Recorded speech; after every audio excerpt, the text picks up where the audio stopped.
শুভ নববর্ষে শুভেচ্ছা জানাই সবাইকে। ছোট এবং সমবয়সীদেরকে জানাই অনেক ভালোবাসা আর বড়দেরকে প্রণাম জানাই। নমস্কার বন্ধুরা, আমি সুজাতা আর সুজাতার রান্নাঘরে সবাইকে স্বাগত। আমি মুচমুচে খাজার রেসিপি শেয়ার করতে চলেছি। চলুন তাহলে দেখে নেওয়া যাক খাজার রেসিপি। আমি 1.5 বাটি ময়দা নিয়েছি আর তাতে পরিমাণ মতো নুন দিয়ে দিলাম। দিয়ে এবারে আমি খুব ভালো করে মিশিয়ে নেব। এবার অল্প অল্প জল ঢেলে ময়দাটাকে মেখে নেব। ঠিক যেমনভাবে রুটির জন্য আটা মাখে ঠিক তেমন করেই মেখে নিতে হবে। খুব শক্ত নয় আর খুব নরমও নয়। আজকে নববর্ষ, তাই খুব ইচ্ছে করছিল বাড়িতে মিষ্টি মিষ্টি কিছু বানিয়ে খেতে, তাই এটা বানিয়ে ফেললাম। পুরো ভিডিওটা দেখুন, আশা করছি খুব ভালো লাগবে। কথা বলতে বলতে ময়দাটা মাখা হয়ে গেল। এবার আমি 10 মিনিটের জন্য রেস্টে রেখে দিচ্ছি। এবার আমি চিনির শিরাটাকে বানিয়ে নেব। 1 বাটি চিনি নিয়েছি আর চিনিটাতে একটু কালার আসার জন্য চিনিটাতে একটু পুড়িয়ে নিতে হবে। তার জন্য চিনিগুলোকে দিয়ে দিয়েছি, কোনো জল দিলাম না। এবার দেখুন আস্তে আস্তে চিনিগুলোতে কীরকম একটা কালার হয়ে যাচ্ছে। বেশি কালো করতে যাবেন না, একটু লাল লাল লাল লাল ভাব আসলেই ওতে জল দিয়ে দিতে হবে। জল দেওয়ার পরে চিনি একাই গলে যাবে। এটা একদম অপশনাল, এটা না চাইলে কেউ নাও করতে পারেন। আমি একটু কালারের জন্য এটাকে করলাম। আমি 1 বাটি চিনি নিয়েছি আর 1.5 বাটি জল দিয়ে দিলাম। এবার জলটাতে ফুটতে দেব যতক্ষণ না চ্যাটচ্যাটে ভাব আসছে। খুব সুন্দর একটা কালার চলে এসছে আর চিনির শিরাটা ফুটতে ফুটতে অনেকটাই কমে গেছে। এখন চিটচিটে ভাবটাও চলে এসছে। এবার আমি এটাকে নামিয়ে নিচ্ছি, কারণ আমার শিরাটা রেডি হয়ে গেছে। 10 মিনিট পর ফিরে এলাম। এবার ময়দাটাকে লেচি করে নেব। ঠিক লুচির থেকে বড় আর রুটির থেকে ছোট মাঝারি সাইজের লেচি করে নিতে হবে। দেখুন বন্ধুরা, লুচির থেকে ঠিক একটু বড় বড় সাইজের করছি, কিন্তু রুটির মতো নয়, একটু ছোট ছোট রুটির থেকে। আমি এবারে এগুলোকে ময়দা দিয়ে বেলে নেব। তেল দিয়ে বেলবো না, কারণ তেল দিয়ে বেললে বেলা যাবে না ঠিক মতো, তাই ময়দা দিয়েই বেলে নেব। এভাবে খুব পাতলা পাতলা করে বেলে নিতে হবে। এভাবেই আমি এক এক করে সব লেচিগুলোকেই বেলে নিচ্ছি। সবগুলো আমার এইভাবে বেলা হয়ে গেছে।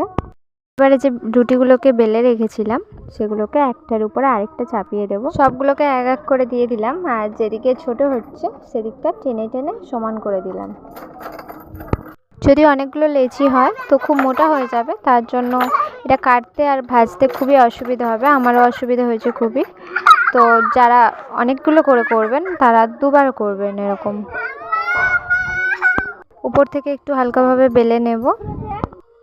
এবার একটা ছুরি দিয়ে লম্বা লম্বাভাবে কেটে নেব। আমার লেচিটা অনেকগুলোই হয়েছিল আর রুটিটা দেখুন খুব মোটা হয়ে গেছে। আমার কাটতে খুবই অসুবিধে হয়েছে আর ভাজতেও খুবই অসুবিধে হয়েছে। তো যার জন্য বলছি, আপনারা যদি অনেকগুলো লেচি করেন আর রুটিগুলো অনেকগুলোই হয় তাহলে দুবার করে করবেন। এইভাবে কেটে নেবেন দুবার ধরে, নাহলে কাটতে এবং ভাজতে খুবই অসুবিধা হয়। এবার একটা একটা করে রোল করে নেব আর পাশ থেকে বেরিয়ে গেলে আঙুলের সাহায্যে একটু চেপে ভেতরের দিকে ঢুকিয়ে দেব। এইভাবে রোল করে নেওয়ার পরে লাস্টের লেজটাতে পেছনে এইভাবে গুঁজে দেব। আমার এটা খুব মোটা মোটা হয়ে গেছে, তো আপনারা দুবার ধরে করবেন, তাহলে দেখবেন আপনার এটা খুব ভালো হচ্ছে।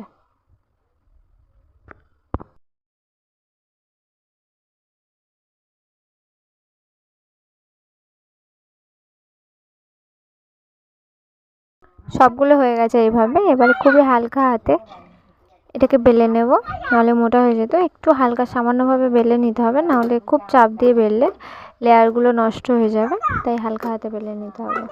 দেখুন বন্ধুরা, লেয়ারগুলো খুব সুন্দরভাবে বোঝা যাচ্ছে।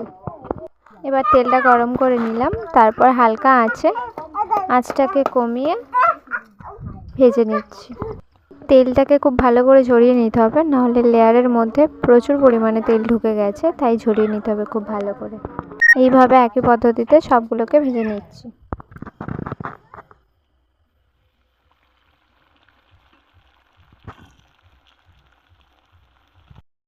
চিনির যে শিরাটা বানিয়ে রেখেছিলাম তাতে এপিট ওপিট দুপিট করে শুধুমাত্র দিয়েই তুলে নেব। বেশিক্ষণ রাখবো না, তাহলে এই মুচমুচে জিনিসটা থাকবে না, এটা নরম হয়ে যাবে খুব, আর তখন আর খেতে ভালো লাগবে না। তাই এপিট ওপিট দুপিটভাবে ভিজিয়ে তুলে নেব।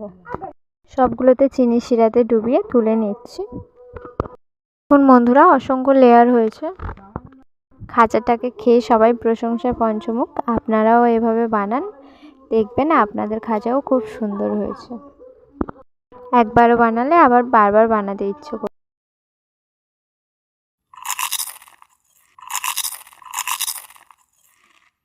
আমার ভিডিওটি ভালো লাগলে লাইক এবং কমেন্ট করে পাশে থাকবেন। চ্যানেলটিকে সাবস্ক্রাইব করে দেবেন আরও ভিডিও পেতে।